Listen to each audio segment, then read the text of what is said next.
Hi all, అందరికీ శుభోదయం. ఎలా ఉన్నారు అందరూ? నేనైతే చాలా బాగున్నాను. మీరు కూడా అందరూ హ్యాపీగా, ఆరోగ్యంగా ఉన్నారని కోరుకుంటున్నాను. నేనైతే నా 29 days of fitness challenge complete చేశాను. ఇవాళ 30థ్ డే కూడా స్టార్ట్ చేసి ఫినిష్ చేసేసాను. దేనికోసం వెయిట్ చేస్తున్నారు మీరందరూ ఇంకా? నా వీడియో చూస్తున్నవారు ఎవరైనా అట్‌లీస్ట్ నా 30థ్ డే ఫిట్‌నెస్ ఛాలెంజ్ చూసైనా సరే ఇన్‌స్పైర్ అయ్యి, మోటివేట్ అయ్యి మీ ఫిట్‌నెస్ జర్నీ, మీ ఫిజికల్ ఫిట్‌నెస్ మీద కొద్దిగా ఫోకస్ చేస్తారని కోరుకుంటున్నాను. ఇవాళ బంద్ అని పిల్లలకి స్కూల్ హాలిడే. సో 2 కాళ్ళు ఒక చోట పెట్టడానికి లేదనమాట. నాకు ఇవాళ యాక్చువల్‌గా ఎక్సర్సైజ్, యోగా, ఆసనాస్, వార్మప్స్ ఇవన్నీ ఏవి అవసరం పడవు. But still on a consistency note I daily finish it అనమాట. సో కన్సిస్టెంట్‌గా ఉండడం కోసం అని చెప్పి నేను ఇవాళ కూడా ఫినిష్ చేసుకున్నాను. బట్ యాక్చువల్‌గా అయితే ఇవాళ నాకు అవసరం పడదు. బికాజ్ పిల్లలతో 2 కాళ్ళు లిటరల్లీ ఇట్స్ లైక్ రేస్ అనమాట. సో అది పిల్లల గురించి. సో నేను డైలీ నా వీడియోస్‌లో గ్రాటిట్యూడ్ ఎక్స్‌ప్రెస్ చేస్తూ ఉంటాను కదా! సో ఇవాళ on a gratitude note I wanted to heartfully express my gratitude for the additional 2 subscribers who have added to our family. So నిన్నటి రోజు నాకు 147 సబ్స్క్రైబర్స్ ఉన్నారు. సో ఇవాళ I have 150 subscribers. Sorry 3 count యాక్చువల్‌గా. ఎవరైతే ఆ ముగ్గురు మన ఛానల్‌కి సబ్స్క్రైబ్ చేసుకున్నారో వారికి చాలా థ్యాంక్ యూ అండి. మీరు మీ కుటుంబ సభ్యులు ఆయురారోగ్యాలతో హ్యాపీగా, ఆరోగ్యంగా ఉండాలని నేను మనస్ఫూర్తిగా ఆ దేవుడిని ప్రార్థిస్తున్నాను. So that is on a gratitude note. So daily నేను consistency is the key to success అని చెప్తూ ఉంటాను కదా! So as part of that నేను డైలీ చెక్ లిస్ట్ గురించి మాట్లాడుతూ ఉంటాను. So coming to that check list. ఏంటి చెక్ లిస్ట్ అంటే డైలీ మనము సూర్యోదయానికంటే ముందే నిద్ర లేవాలి. సూర్యోదయానికంటే ముందే నిద్ర లేవాలి అంటే మనము ముందు రోజు నైట్ ఎర్లీగా పడుకోవాలి. సెకండ్ థింగ్ ఈజ్ కొద్దిగా లేవగానే గోరువెచ్చని నీరు తాగాలన్నమాట. ఆ గోరువెచ్చని నీరు డీటాక్స్ డ్రింక్ అయినా తీసుకోండి, లేదంటే నార్మల్ ప్లెయిన్ గోరువెచ్చని నీళ్ళైనా తీసుకోండి. దెన్ సిట్ ఇన్ మలాసన ఫర్ 5 to 10 minutes. ఒక 5 నుంచి 10 నిమిషాల వరకు అలా మలాసనలో కూర్చోండిపోండి ప్రశాంతంగా. సో మనకి బోవెల్ మూమెంట్స్కి చాలా హెల్ప్ చేస్తుంది. తర్వాత please take the natural calls. Nature కాల్స్ని ఇగ్నోర్ చేయొద్దండి. తర్వాత take a yoga mat and a water bottle. Join along with me. So నాతో పాటు జాయిన్ అయిపోండి. ఎవరైనా మార్నింగ్ మాకు టైం ఫీజిబుల్గా లేదు, మేము మార్నింగ్ టైమ్స్ చేయలేము అన్నవారు డేలో ఎనీ టైం చేసుకోండి. కాకపోతే కొద్దిగా లైట్ వెయిట్ ఎంప్టీ స్టమక్ ఉన్న టైంలో చేసుకోవడం వల్ల మనకి దాని ఎఫెక్ట్ ఎక్కువ రిజల్ట్స్ కనిపిస్తాయన్నమాట. సో ఇంకా నేను నిన్నటి నా వీడియోలో నేను ఫైబర్ ఇంటేక్ ఎందుకు 25 to 30 grams ఉండాలి, మనము హెల్త్ పట్ల ఎందుకు అంత జాగ్రత్తగా ఉండాలి అన్న టాపిక్ డిస్కస్ చేశాను. సో ఫైబర్ ఇంటేక్ గురించి నేను ఇవాళ ఇంకొద్దిగా ఎక్కువ డీటెయిల్గా చెప్పాలనుకుంటున్నాను. యాక్చువల్గా చాలామందికి తెలిసే ఉంటుంది, బట్ తెలియని వారి కోసము కొద్దిగా లేమ్యాన్ టర్మ్స్లో మాట్లాడతాను. లేమ్యాన్ టర్మ్స్ అంటే మన జనరల్ వాడుక భాషలో మాట్లాడతాను. సో దట్ అందరికీ అర్థమయ్యే విధంగా ఉంటుందన్నమాట. సో ఫైబర్ అంటే అసలు ఏమీ లేదు, పీచు పదార్థము. పీచు అంటే ఏంటి? మనం తీసుకునే ఫుడ్లో కొద్దిగా పీచు అన్నది ఉండాలన్నమాట. పీచు లేకుండా ఓన్లీ కార్బోహైడ్రేట్స్, ఓన్లీ ప్రోటీన్ తీసుకోవడం వల్ల మన బాడీలో గుడ్ బ్యాక్టీరియా, మన ఇంటెస్టైన్స్లో చాలా మైక్రో ఆర్గానిజమ్స్ అనేవి ఉంటాయన్నమాట. వాటికి తగినటువంటి పోషణ లభించక గుడ్ బ్యాక్టీరియా చచ్చిపోయి చెడ్డ బ్యాక్టీరియా పెరిగే అవకాశం ఉంటుందన్నమాట. సో దీని గురించి ఇంకా కొద్దిగా నీట్గా ఎక్స్ప్లెయిన్ చేయాలి అంటే యాక్చువల్గా మన బ్రెయిన్లో సెంట్రల్ నర్వస్ సిస్టమ్ అనేది ఉంటుంది. మన గట్ సెకండ్ బ్రెయిన్ అని చెప్పుకుంటాం కదా మనము.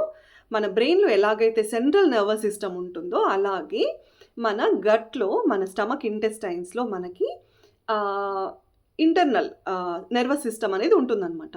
సో అందుకే మనము మన ఫీలింగ్స్, మన ఎమోషన్స్, మనం హ్యాపీగా ఉన్నా, మనం సాడ్గా ఉన్నా, మనం బాధలో ఉన్నా, మనకు కోపం వచ్చినా, సో ఈ ఎమోషన్స్ అన్నీ కూడా బ్రెయిన్ అండ్ గట్ ఇంటర్లింక్ అయ్యి వర్క్ చేస్తుందన్నమాట.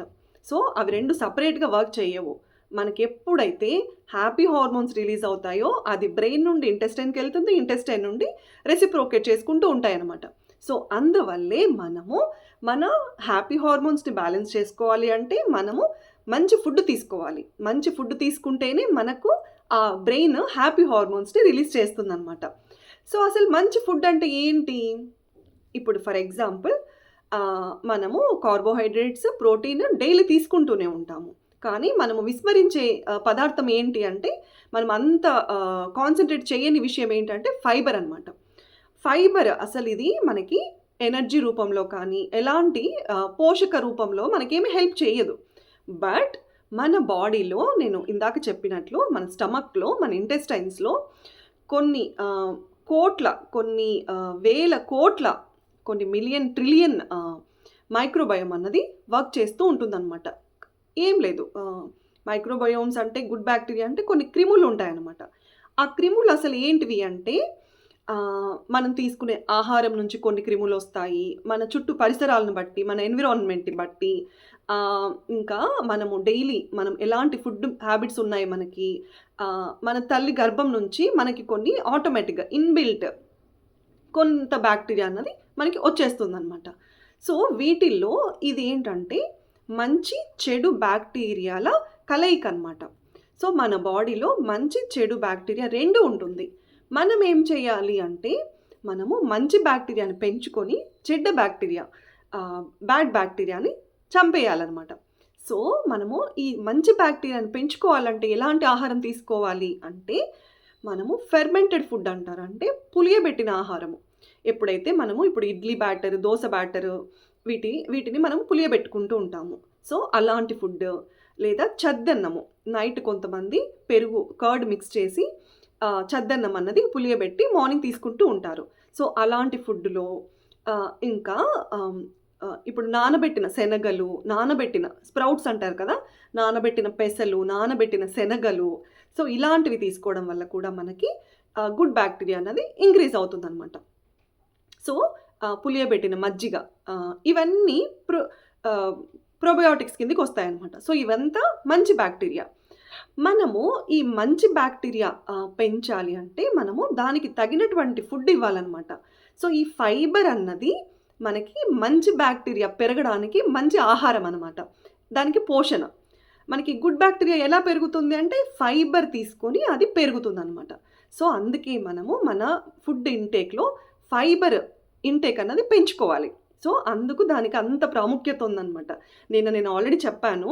ఫైబర్ ఇంటేక్ 25-30 గ్రామ్స్ ఎవరైతే తీసుకుంటారో వారు వారి లైఫ్‌లో కోలోరెక్టల్ క్యాన్సర్స్ నుంచి కంప్లీట్‌గా నివారణ అన్నది ఉంటుందన్నమాట. అంటే వాళ్ళకి రాదు, సామాన్యంగా రాదు. నన్ను ఎవరో అడిగారనమాట, ఇంత చేస్తున్నావు కదా, ఇంత చేస్తే మనకి ఏ ఆరోగ్య సమస్యలు రావా అని అడిగారు. మనము రాకూడదు అన్న నమ్మకంతో మనం చెయ్యాలి. మనం చేస్తూ ఉన్నప్పుడు ఇన్‌కేస్ మన టైం బాలేకో, మనకు జెనెటికల్‌గానో, ఇంకా కొద్దిగా మనకి జన్యువుల పరంగా కొన్ని మాల్ ఫంక్షన్స్ జరిగి ఏవైనా ఆరోగ్య సమస్యలు వచ్చాయి అనంటే, మనము అది దైవ నిర్ణయంగా, దైవ కృపగా భావించి on a positive note, positivity పెంచుకొని మనము దాని నుండి ఎలా బయటపడాలి అన్న మార్గాలు వెతుక్కోవాలి తప్పితే, ఇవన్నీ చేస్తే అసలు ఏమీ రావా అన్నదానికి సమాధానము ఎవ్వరు చెప్పలేరు. మనము వస్తాయా రావా అన్నది సెకండరీ టాపిక్. మనము రాకుండా ఉండడం కోసము మన వంతుగా మనం చేయగలిగిన దాంట్లో మనము చేసుకోగలిగిన మార్పుల గురించి మాట్లాడుకుంటూ ఉన్నామన్నమాట. సో ఇదనమాట. సో ఫైబర్ ఇంటేక్ అలా మేనేజ్ చేసుకోవాలి మనము. ఇంకా మన ఎమోషన్స్ అన్నవి కంప్లీట్‌గా మన ఫుడ్ మీద ఆధారపడి ఉంటాయి. మన గట్, మనం కోపంగా ఉంటే దానికి తగ్గట్టు బిహేవ్ చేస్తుంది. మనం హ్యాపీగా ఉంటే దానికి తగ్గట్టు బిహేవ్ చేస్తుంది. గమనించండి కావాలంటే. మనము హ్యాపీగా ఉన్నప్పుడు మన డైజెస్టివ్ సిస్టమ్ ఒకలాగుంటుంది. మనం కోపంగా ఉన్నప్పుడు మన డైజెస్టివ్ సిస్టమ్ ఒకలాగుంటుంది. అంటే మనకు ఎమోషన్స్ అన్నవి అవి రెసిప్రోకేట్ అనమాట. బ్రెయిన్ నుంచి గట్‌కి, గట్ నుండి బ్రెయిన్‌కి. సో అందుకోసము ఫైబర్ అన్నది ఎక్కువ తీసుకోండి. ఇంకొకటి ఏంటంటే, నిన్నటి రోజు నేను అసలు వెయిట్ లాస్ ఇవంతా టార్గెట్ చేయొద్దండి. మనము healthy lifestyle, healthy habit building అన్నది డెవలప్ చేసుకుంటే over the period of time మనకు తెలియకుండానే weight loss, fat loss, inch loss అన్నది ఆటోమేటిక్‌గా జరుగుతుందని నేను చెప్పాను. సో కొంతమంది ఉంటారనమాట నాలాంటి వారు, నా బాడీ నేచర్ కలవారు. వారు ఎంత చేసినా, ఎంత ఫుడ్ కంట్రోల్ చేసినా వారు వెయిట్ అనేది తగ్గరనమాట. అంటే on a weighing machine they don't see any major difference అనమాట. సో అలాంటప్పుడు కొద్దిగా ఫ్రస్ట్రేషను, నిరుత్సాహము, డిసప్పాయింట్మెంట్ అనేది వస్తుంది. అది సహజము. That is the human tendency అనమాట. బట్ నేను చెప్పేది ఏంటంటే, కొంతమందికి జెనెటికల్గా దేవుడు ఒక బాడీ అన్నది ఇచ్చాడు. జెనెటికల్గా బాడీ అంటే ఏంటి? వారి హైట్, వారి రంగు, వారి రూపురేఖలు, వారి స్కెలిటల్ స్ట్రక్చర్ అనమాట. వారి స్కెలిటన్ అంటే మనకి ఒక బోన్ స్ట్రక్చర్ ఉంటుంది కదా, స్కెలిటన్. సో దానికి అనుసారంగానే మన బాడీ వెయిట్ కానీ, మన బాడీ మజిల్ కానీ అది బిల్డప్ అయిపోతూ వచ్చి ఉంటుందన్నమాట జెనెటికల్గా. సో జెనెటికల్గా వచ్చినటువంటిది మనము మార్చలేము. మనము ఎంతవరకు మన బాడీని మేనేజ్ చేయగలము అంటే హెల్దీ హ్యాబిట్స్, హెల్దీ ఫుడ్ తీసుకోవడము, మన బాడీ పైన వర్క్ చేసుకోవడం, అంటే కొద్దో గొప్ప మూమెంట్, ఎక్సర్సైజ్ చేసుకోవడము, ఆసనాస్ వేసుకోవడము, లేదా బ్రిస్క్ వాకింగ్, మైల్డ్ వాకింగ్ చేసుకోవడము. సో ఇలాంటి వాటి మీద కొద్దిగా మనము ఫోకస్ చేయగలం అనమాట. ఇంకా అసలు వెయిటే తగ్గట్లేదు, ఇప్పుడు నాలాంటి వారే చూసుకోండి. నేను it's been 30 days of time span that I'm consistently doing it. 30 days నుండి నేను కన్సిస్టెంట్గా చూస్తున్నాను. నేను హార్డ్లీ 4 kilos తగ్గాను. ఇక మీదట నేను తగ్గలేను, నేను తగ్గను కూడా ఇక. ఎందుకంటే దిస్ ఈస్ మై బిఎంఐ, నా బాడీ మాస్ ఇండెక్సే ఇది అనమాట. సో ఇక మీద నేను తగ్గాలి అని అంటే maybe I have to go on a keto diet are liquid diet, లేదా ఎక్స్ట్రీమ్ డయటికల్ కండిషన్లోకి నేను వెళ్ళాలి. బట్ నేను అలా వెళ్ళాలని అనుకోవట్లేదు. ఎందుకంటే మనము ఎప్పుడైతే ఫుడ్ రెస్ట్రిక్షన్ చేస్తామో మన బాడీకి కావాల్సినటువంటి న్యూట్రియన్స్ అన్నవి దొరకవన్నమాట. ఎప్పుడైతే మన బాడీకి కావాల్సినటువంటి న్యూట్రియన్స్ మనకి దొరకవో అప్పుడు మన బాడీ వీక్ అయిపోతూ వస్తుందన్నమాట. మనకి హెయిర్ ఫాల్ గమనిస్తాము, డిజీనెస్ అంటే అలసట, నీరసము, లేజీ, ఇవన్నీ వస్తాయన్నమాట. ఇంకా కొన్ని విటమిన్ డెఫిషియన్సీ వస్తాయి. వైటమిన్ డెఫిషియన్సీస్ వచ్చాయంటే again we fall in the loop అనమాట. సో మళ్ళీ మనకి హెల్త్ ఇష్యూస్ వస్తాయి. Again we have to work on the blood work, we have to work on the deficiencies. So ఇలా ఉంటుంది సైకిల్. అందుకోసమే నేను ఫుడ్ రెస్ట్రిక్షన్స్ పెట్టుకోను. నేను నా బాడీ పైన వర్క్ చేసుకుంటాను. నేను ఏం తింటున్నాను, మైండ్ఫుల్ ఈటింగ్ అంటారు. సో మైండ్ఫుల్ ఈటింగ్ ప్రాక్టీస్ చేసుకుంటాను. ఏం తింటున్నాను, ఎంత తింటున్నాను, ఏ టైమింగ్స్లో తింటున్నాను, ఇది గమనించుకొని ఇంకా నేను వర్కౌట్స్ చేసుకుంటూ, ఎక్సర్సైజ్ చేస్తూ డైలీ నేను పెడుతూ ఉంటాను కదా. So same workouts, same exercise, so same ఆసనాస్ చేసుకుంటూ ఉంటాను. Apart from that I don't do any rocket science theory here. అదనమాట వెయిట్ గురించి. సో ఎవరైనా ఇఫ్ ఎనీవన్ ఈజ్ సీయింగ్ పెద్దగా ఏమీ వెయింగ్ మిషన్లో ఏమి చేంజెస్ చూడలేదు అని అంటే please don't get frustrated, don't get disappointed. It takes time. Please be consistent, please be patient. కొద్దిగా పేషెన్స్తో, కొద్దిగా కన్సిస్టెన్సీ మెయింటైన్ చేస్తూ, మన బాడీకి కావాల్సినటువంటి పోషణ ఇస్తూ, మన బాడీకి కొద్దిగా శారీరక శ్రమ అన్నది ఇవ్వడానికి ట్రై చేయండి. ఆటోమేటిక్గా మనము over the period of time తగ్గుతాము. నేను ఇప్పుడు 30 daysలో 4 kilos తగ్గాను అని అంటే నా బాడీ మాస్ ఇండెక్స్ ప్రకారము దట్ మ్యాక్సిమం థ్రెషోల్డ్ లిమిట్ అనమాట. సో అలా ప్రతి ఒక్క మనిషికి వారి బాడీ కండిషన్ని బట్టి వారికి ఆ మ్యాక్సిమం థ్రెషోల్డ్ లిమిట్ అన్నది ఉంటుంది. సో ఆ మ్యాక్సిమం థ్రెషోల్డ్ లిమిట్ వరకు వారు ఆటోమేటిక్గా తగ్గిపోతారు. ఆ తర్వాత వారి వెయిట్ స్టక్ అయిపోతుందన్నమాట. ఆ స్టక్ అయినప్పటి నుండి మనము ఇంకా అగ్రెసివ్గా ఏమైనా చేంజెస్ చేస్తే తప్పితే వారి వెయిట్లో పెద్ద డిఫరెన్స్ కనిపించదు. సో మీరు అంత స్ట్రెస్ తీసుకోక్కర్లేదు, గ్రాడ్యువల్గా జరుగుతుంది. Over the period of time కొద్దిగా మన బాడీ అన్నది చేంజెస్ అన్నది అబ్జర్వ్ చేసుకుంటుంది. దానికి అనుగుణంగా మన బ్రెయిన్ అన్నది రియాక్ట్ అయ్యి హ్యాపీ హార్మోన్స్ రిలీజ్ చేస్తుంది. So everything is interlinked. అందుకే నేను నిన్నటి రోజు చెప్పాను, ఇవాళ కూడా చెప్తున్నాను, ఫైబర్ ఎక్కువ తీసుకోండి, శారీరక శ్రమ, ఫిజికల్ ఎక్సర్సైజెస్ కన్సిస్టెంట్గా చేసుకోండి, బాడీని ఫ్లెక్సిబుల్గా ఉంచుకోండి, హ్యాపీగా, హెల్దీగా, ఆరోగ్యంగా ఉండండి. So this is all I wanted to say. ఇవాళ నా 30th డే.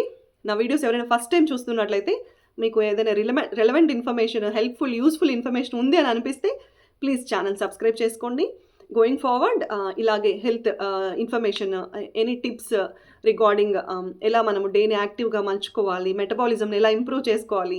ఇంకొకటి ఫైబర్ ఇంటేక్ వల్ల మనకి జీర్ణ వ్యవస్థ అనేది కూడా మెరుగుపడుతుందన్నమాట. అంటే మనకి మెటబాలిక్ రిలేటెడ్ ఇష్యూస్ అన్నీ కూడా తగ్గుతాయి. గ్యాస్ట్రిక్ తగ్గుతుంది, బ్లోటింగ్ తగ్గుతుంది, కడుపు ఉబ్బరం అంటారు కదా. సో ఫైబర్ తీసుకున్నప్పుడు మనకి ఆ సమస్యల నుంచి కూడా మనకి చాలా వరకు రిలీఫ్ వస్తుందన్నమాట.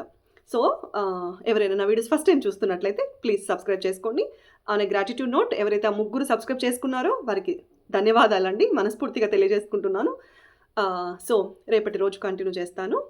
ఇప్పుడైతే మీరు నా ఎక్సర్సైజ్ వీడియో కంటిన్యూ చేసుకోండి, ప్రాక్టీస్ చేసుకోండి. అలాగే డే బై డే మీ బాడీని ఫ్లెక్సిబుల్గా, డిసీజ్ ఫ్రీ బాడీని బిల్డ్ చేసుకోండి. So that's all from me today.